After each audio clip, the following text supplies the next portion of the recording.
words, there is great need to develop an action program in order to remove all of the vestiges of the old order.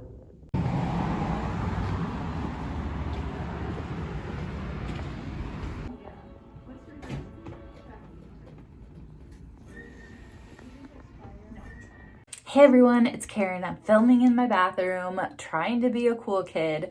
So today is MLK Day and starts something I don't even have the name for, which is basically where I will be reading books by Black authors from today until the end of February. And I'll talk a little bit more about why I'm doing that in this video. However, I also made another video I will link below where I talk about it. But it started in a really good way today because my church basically had live readings from MLK books, speeches, etc. from 9 a.m. until 7 p.m. So actually it's still going on as I'm filming this, but at 5 p.m. I was able to go to church and read for a half hour. Basically people just filled in for a half hour time slot. And I didn't know that we could bring our own material, so I didn't bring or practice my own stuff. I was just like cold reading. But basically what I chose to read from is something I want to talk a little bit about. So it's Where Do We Go From Here? It was a speech given on the 16th of August, 1967. And I forgot what the book said exactly. It said it was like his most like controversial speech or something like that. But I have it on my iPad and I'm just going to try and go to a few of the parts that really struck me. I mean, the whole thing did. But yeah, if you want to listen to me read it, I will link it below. But it was a cold read, so it's not really that good. These are kind of the few paragraphs that really stuck out to me, because I feel like we should have made more progress than we have in basically what I think is that what he's saying is still true today, and it's been years and years and like nothing has been done. Well, we haven't made progress, as much progress as we probably should. So it says, and now in order to answer the question, where do we go from here, which is our theme, we must first honestly recognize where we are now. When the Constitution was written, a strange formula to determine taxes and representation declared that the Negro was 60% a person.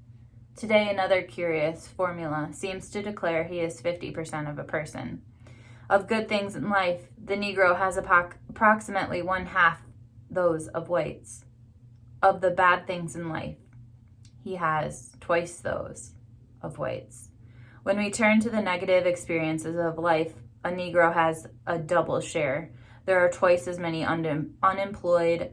The rate of infant mortality among Negroes is double that of whites. And there are twice as many Negroes dying in Vietnam as whites in proportion to the size of the population.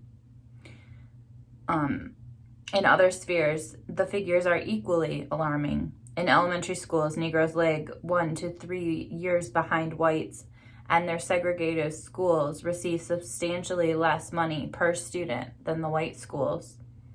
1/20th as many Negroes as whites attend college.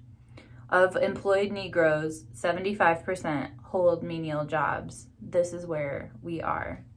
And basically, what I would be interested in is if we went and took his stats, which I'm sure were heavily researched, and compare them to today's stats. I'm just curious, like, do we have segregated schools? Technically, no. But do we live in communities of people who are similar to us and thus segregate not legally, but kind of by choice? And yet again, there are laws that kind of impact, or not really laws, but like practices that make it harder for people to live in different neighborhoods and stuff like that. I think it's called redlining. I'm not quite sure. And there's gentrification, which pushes people out of neighborhoods. And so I don't want to go any farther, but just think about how does that impact education today?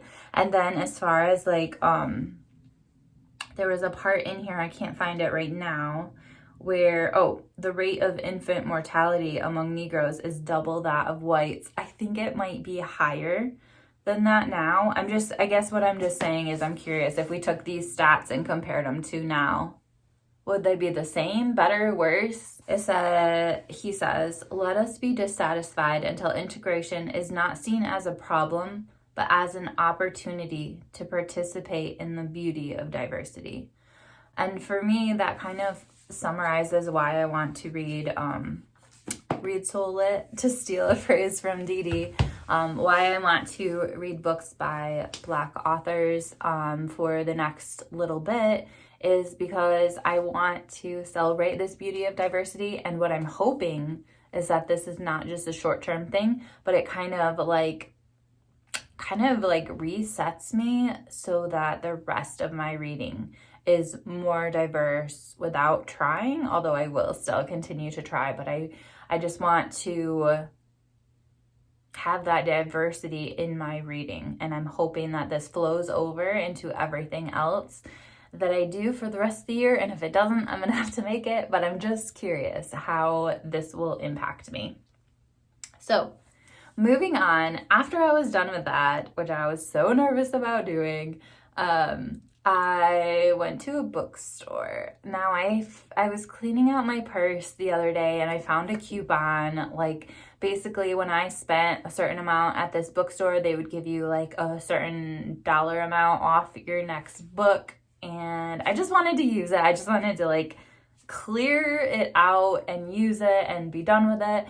And so I used it. So the book that I ended up getting is The Love Songs of W.E.B. Dubois, and I have heard about this from so many people who freaking love it, and whenever someone starts talking about it, like on social media, then there's all these comments with like, oh my gosh, like it's so good, I'm so excited you started, blah, blah, blah.